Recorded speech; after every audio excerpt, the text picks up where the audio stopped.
Hi Flosstube, I'm Pam. Welcome to my channel, Stitching in the Land of Good Enough. Today is Tuesday, August 29th, and this is Flosstube number 87. And you know when I can say those really quick without looking down at my notes that this is not the first time I've started this video. If you are a returning viewer, it's been one of those mornings. If you are a returning viewer, thank you so much for coming back. And I just want to point out that I said in my last video that I was going to film again in 2 weeks, and I did. It's a Flosstube miracle. And if you're new here, welcome. Thanks for stopping by. This is a channel where I talk about what I've been stitching. I do some life updates sometimes. I try to always talk about my birds in the backyard. They're not my birds. They're the neighborhood birds, but I feed them, so they're mine. Except my neighbor also feeds them, and it makes me jealous. Okay, anyway, you don't need to hear about my bird feeding drama. There's no drama. I don't even know my neighbor's any name. I don't know my backyard neighbor's name at all, but I do know that they have a bird feeding station to rival mine, and sometimes the birds eat at theirs and not mine, and it makes me cranky. Okay, anyway, I'm gonna jump right into what I've been stitching because the dogs are being quiet right now, so we're gonna take advantage of that. In my last video, I did a little like WIP and finish parade, and I just want to touch on two things from that video. One, I talked about how I UFO'd a project, a Hands Across the Sea project, and a couple of you had mentioned that I had just like one strip of border done, that I could salvage that border, maybe make it a little longer or do something with it as is. And I was like, I don't know why that never occurred to me. So thank you, because I am going to, I think, turn it into a little like mini drum. Or I have a friend who makes really cute thread beds. Hi, Deb. In which she can sew in like a strip of cross stitching into the whole situation. So I might ask her to do that for me. We'll see. Anyway, now it's not totally an abandoned project. And then secondly, I couldn't show one of my WIPs in the last video because I had lost it. It was the project that I purchased at Hobby House on our drive out to StitchCon in June, and I couldn't find it anywhere. And I did. I found it like literally the next day, and it was on my desk, right by my computer. Sometimes you look at things like 1,000 times, and yeah, and your brain doesn't see them. At least that's how my brain works. Anyway, the project that I got was Gathering Together by the Scarlet House. I thought it would be like perfect for like getting together with your friends at a retreat. So that's what it's gonna look like. It says Gathering Together as Friends. I love it, and I love that it has like buttons. You can sew like, these are real buttons. So I bought the chart and the fabric and all the floss at Hobby House. I don't remember what this fabric is. Shoot, I'm losing buttons. Uh-oh. I'm still here. We're fine, totally fine. That's my vacuum. I should have moved it. We have a rechargeable vacuum that has to get plugged in to recharge, which means it's always like hanging out in my kitchen instead of in my cleaning closet. It's annoying. Anyway, so this is where I'm doing it on 36 count linen. And it's a tabby count linen, and I don't remember the name.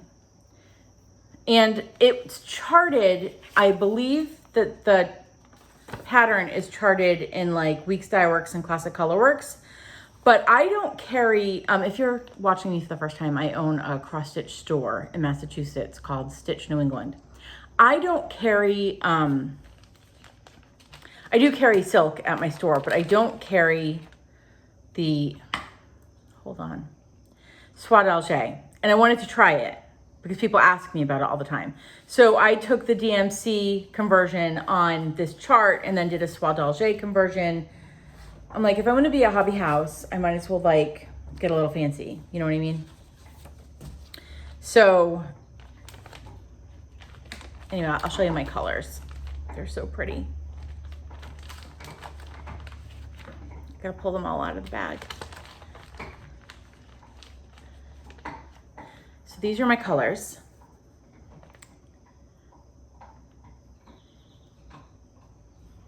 And I was making some good progress at StitchCon. So I started this on the first day of StitchCon, and I got all the words in.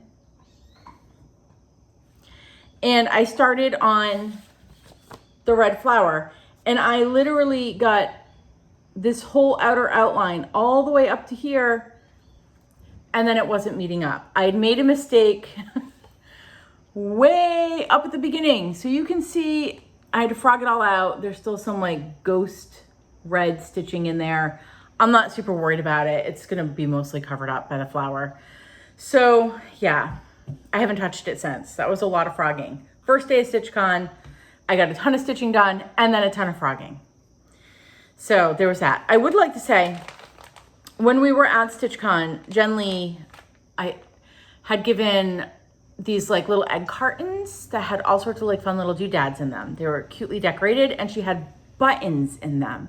And I was like, how perfect to get buttons to use buttons that I was gifted at StitchCon on my project about gathering together as friends at StitchCon. So I've got a whole bunch of these little buttons in the kit, and I'm gonna put them on the project. So that was that.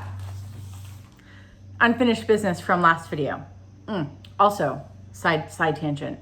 Last video I talked all about how I was trying to recreate a dirty chai latte with oat milk from Starbucks at home without an espresso machine.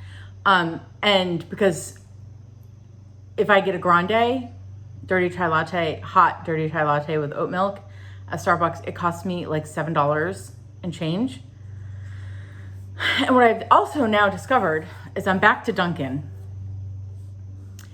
because I can get a medium hot nutty pumpkin, which is coffee with pumpkin in it and hazelnut, and it's fantastic. The Sheepoo is distressed that her buddy Charlie, the Basset Boxer Mix, is in his kennel. I don't know that.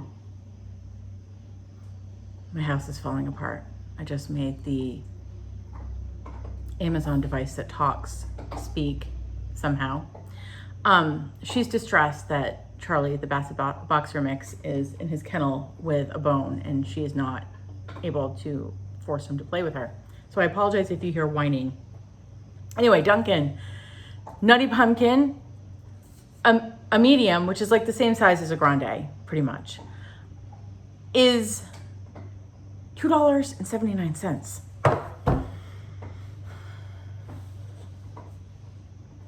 It's like almost a $5 difference. So I'm back to drinking my coffee at Dunkin' and not trying to recreate things at home. And it's fantastic. Okay, anyway. In case you needed to know about my frugal coffee drama. So what else, not what else, let's actually talk about what I stitched in the past 2 weeks. So I had a day where I just didn't have the bandwidth for anything and I needed some comfort stitching. So I worked on Bohemian Bliss by Carolyn Manning. Let me get that up close. I'm stitching it on an 18 count Aida. It might be 16. It might be 16 count now that I'm thinking of, I have no idea. I don't remember anymore. It doesn't matter. Whatever I'm stitching on, it's an Aida and I'm using 2 strands, and I worked, what did I do? Oh, I did a lot of this like teal color, all these like blocks. I worked on that teal in that row. So it was one night of stitching. I enjoyed it. It was fantastic. Comfort stitching. I love these. And then, because I have, oh no, and then, oh my goodness, this dog is out of control. I worked on my temperature chart on both Sundays, so I'm 2 more weeks along.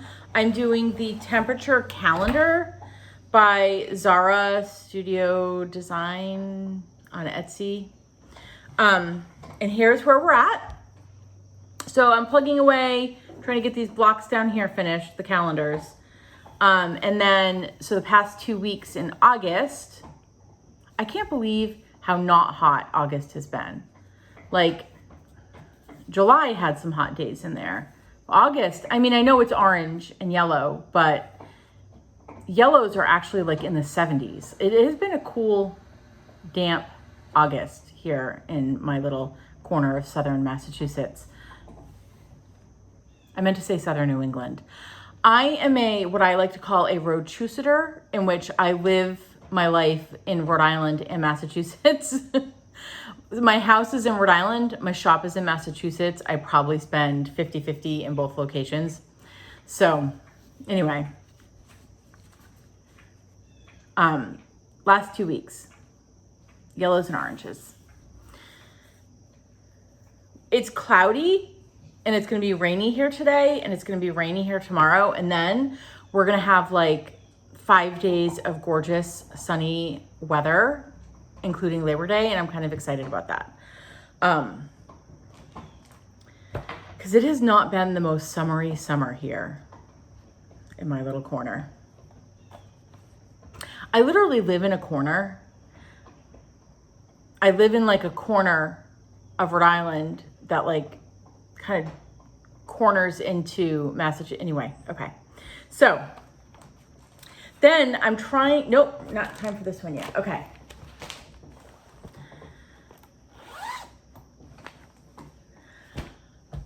Then I stitched on Hawk Run Hollow. So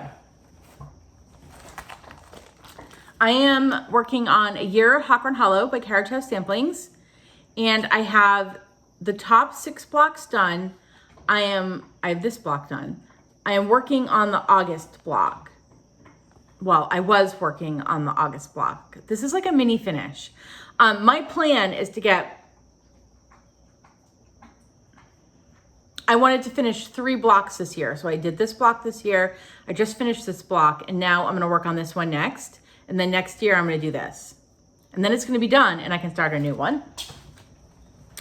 I am stitching it on 40 count linen, Picture This Plus, Legacy. I think that's the fabric. And here is, where is the block? Okay, down here. I'm gonna get you up close. So I finished the August block. I'm gonna try to get you up close. It's super cute. Little frogs and dogs and fish swimming together. This was a fun one. I love the cat up in the tree, kind of looking down on the whole scene. Dog Days of Summer. So here is the whole thing, where I'm at. The July block is next, and I have till the end of the year to get it done. I'm not gonna start it. I host a, it's currently closed.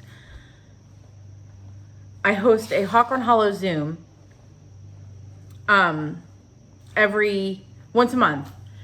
So this will come out again at the beginning of September for that Zoom, and then I'll probably work on it a little bit and it'll get done. That July block will get done before the end of the year and I'm gonna stay on track and it's gonna be fantastic. Okay, then I'm working on Grimm's Haunt by Plum Street Samplers. I borrowed this from my friend Deborah and I want to get it back to her before I see her again at Stitch In at the Farm in November, which is a retreat that happens at East Hill Farm in Troy, New Hampshire. So I've been plugging away at this. I'm stitching it on 36 count. I don't remember the color. It's an R&R. I think it might be espresso. This is currently not, this was an exclusive that you got, I believe, in Teresa Kitten Stitcher's box from last fall. I had a few people reach out to me that they've been looking for it. It's not something that shops can currently order. You can find it on like the secondary chart market and like some of the stash and load pages. But I'm gonna say like hang tight. I imagine at some point, don't quote me on this, but usually exclusives come out like in a few years. Sometimes within a year, sometimes it's a couple of years. So like it'll be around, is what I'm gonna say.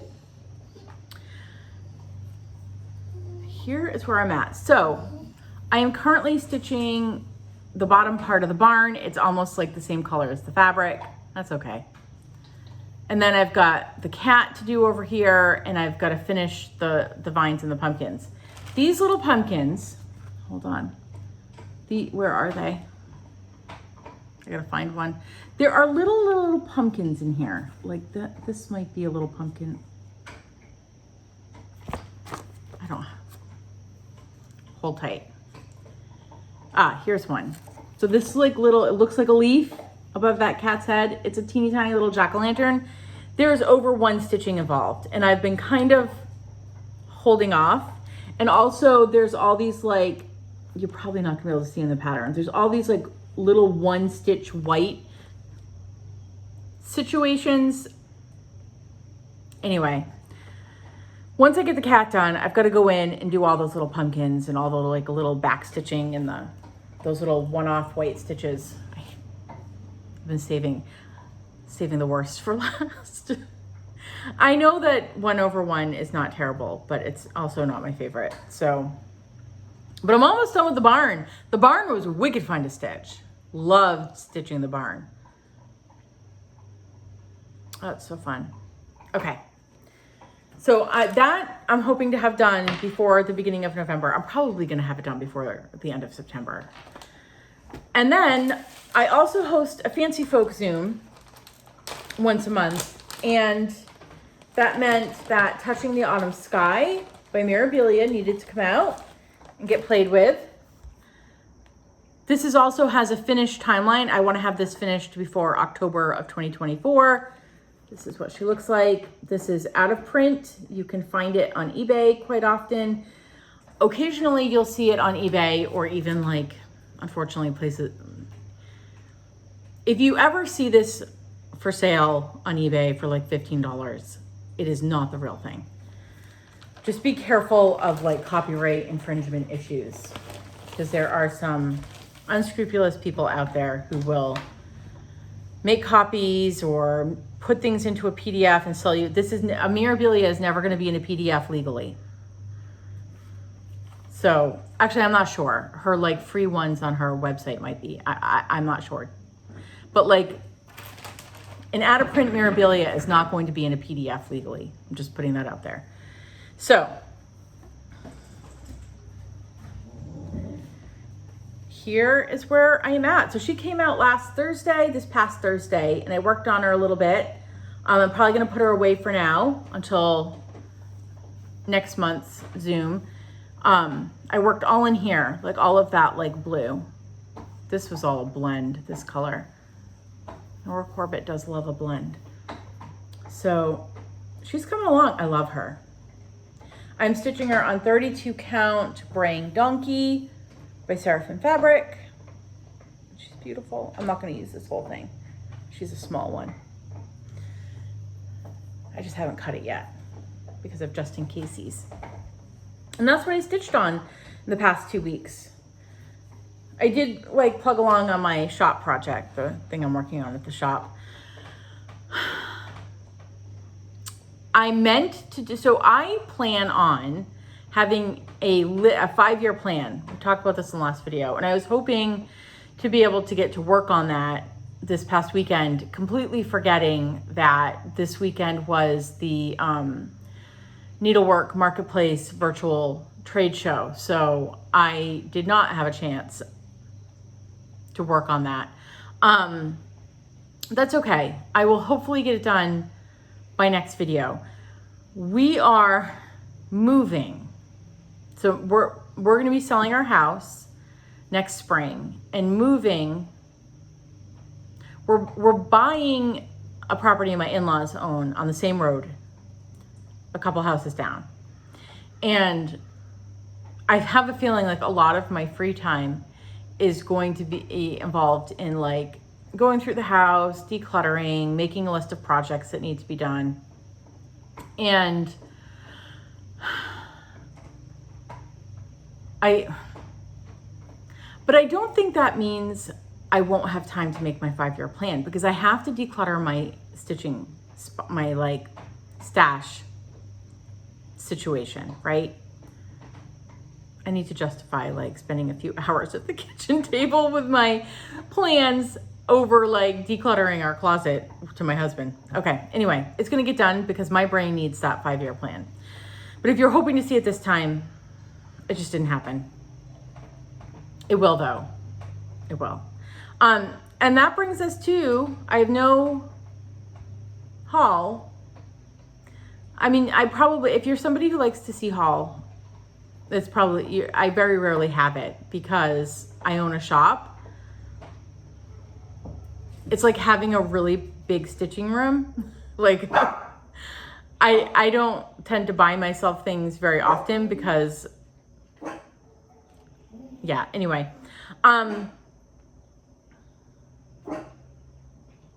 Oh, backyard birds. I totally forgot what we were talking about.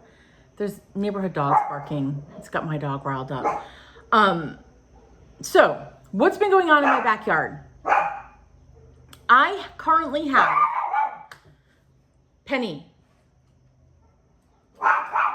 She's gonna get locked out on the porch. I have my porch door open right now so I can listen to, ooh, I have an Oriole out there right now. Okay, anyway. I have 2 little birding stations in my backyard right now. I have my main station, which currently has a goldfinch feeder on it, like a thistle feeder. I've got one where it holds like a cylinder of compressed seed. 2 of them actually, because I have one that's hold on.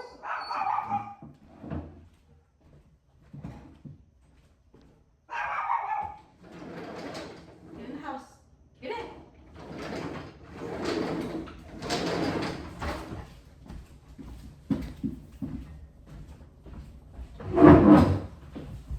My apologies. You didn't even get hold music. Oh my goodness gracious. Okay. We may not get a bird update. I have a compressed seed cylinder of safflower seeds because the cardinals like that. And I have a compressed seed cylinder of just a mix of seeds and nuts and stuff, which all the other birds like. And then I have a tray feeder, which I put a cup of food in every day loose, so the mourning doves can have some food action. And then my second station is where I keep my jelly feeder for the Orioles and my hummingbird feeder. Okay. If you live around me, if you are in like the southern Massachusetts, northern Rhode Island area, or mid to northern Rhode Island area, can I just ask if you're seeing an uptick in the amount of crows? So for the past, like maybe since the pandemic, the Starbucks by me, there's like a whole like little section of like shopping plazas that the Starbucks is in. And there, in my area, it used to be that the birds that hung out in parking lots were seagulls, especially if there were like restaurants or fast food places around, you'd have seagulls. They are being replaced in my area by crows. Like I used to joke that I would go to Starbucks and there'd be a murder of crows and it was really cool. And at first it was like 5 crows and then it was like 10 crows. Now it's like 30 crows. And now there are like bunches of crows in all the parking lots. And I've lived in my house 10 years and we've never had crows in the neighborhood. And this year I go out in the backyard and I hear crows every day. I don't know what's going on. The crows are taking over. They don't come to my feeder though. I don't know if I don't have the right sort of situation for them. And maybe if I had like a ground tray feeder, they would visit, or a big tray feeder. My tray feeder is small, maybe like 8 inches by 8 inches. But it would kind of be cool to have a crow in my backyard, I think. Goldfinches. This has been the summer of goldfinches in my backyard. I can't keep my goldfinch feeder full. They are eating, like there's so many of them. And they are late nesters. So where everybody else has their babies, like in the spring and the beginning of the summer, they do theirs like mid to late summer. And this, in my neighborhood, the babies have fledged like the past few weeks. It has been all about the baby goldfinches in my backyard, and they make this noise that sounds like they're saying feed me over and over and over again, and it's adorable and I love them. Speaking of goldfinches, they have not started their winter coat situation yet. Goldfinches molt twice a year. So in the spring they turn gold, and in the fall they turn into that duller color that the females usually are. But the other birds, holy moly, there are some mangy birds at my feeder the past few weeks. Especially the starlings and the grackles are going through a molt. And the cardinal has been looking a little bit unfortunate. So if you see birds, if you're new to backyard birding and you see birds at your feeder that look like they have mange, they're not sick, they're just molting. All birds, well, I don't want to say all birds because I'm not an ornithologist, I have no idea. But most of the backyard birds you see at your feeder molt once a year. They get a whole new set of feathers. And they do that kind of towards the end of the summer. I did not know that until I started until I discovered the Wild Birds Unlimited podcast called Nature Centered. It's got fantastic information. That's where I learn all my things. What else? Oh, hummingbirds and orioles are still coming to my feeders. I'm actually surprised. Normally, I don't have a ton of oriole action at this time of year. I'm starting to see less and less of them in past years. And this year, I'm still getting just as many as I normally get. And I think I had a pair of orioles that did a second nesting, or maybe their first nesting wasn't successful and they did it again, because a couple weeks ago, I had a newly fledged oriole with its parents at the feeder trying to shove as much jelly as I could down its throat. And I was like, wow, that's late. Usually I see the baby orioles, I guess they're juvenile, the newly fledged orioles in like the beginning to mid-July. Like it was late for orioles. And I've had so many orioles still at the feeder. Usually I'm starting to think about taking the oriole feeder down, even though I know they're migrating and I should still feed them. But usually the yellow jackets are so out of control at the jelly feeder that it makes it impossible for the orioles to get at it anyway. And I take it down. But this year, A, there haven't been a lot of yellow jackets, and B, the orioles are still coming. So I still have it out. I think that's it. I think that's all I needed to talk about with the birds. I love my birds. I am a little concerned that when we move, it's literally 5 houses down the road that we're going to move to next year. But I'm worried that the orioles won't find me at my new house. And that the people who buy my house won't know to feed the orioles. These are the things I worry about. I'm sure it will be fine. I'm sure they will find me. And my backyard neighbor won't be competing with me for their love and affection. Okay, anyway, that is it for me this week. Try to think if there's anything important I need to say. I don't think so. I think that's it. We're good. I will see you again in 2 weeks. And in the meantime, I hope that you are all safe, especially if you're down in Florida right now. I know there's a hurricane coming towards you. So I hope you all stay safe and healthy, that you're happy, and that you're getting a lot of stitchy time in. Bye, everyone.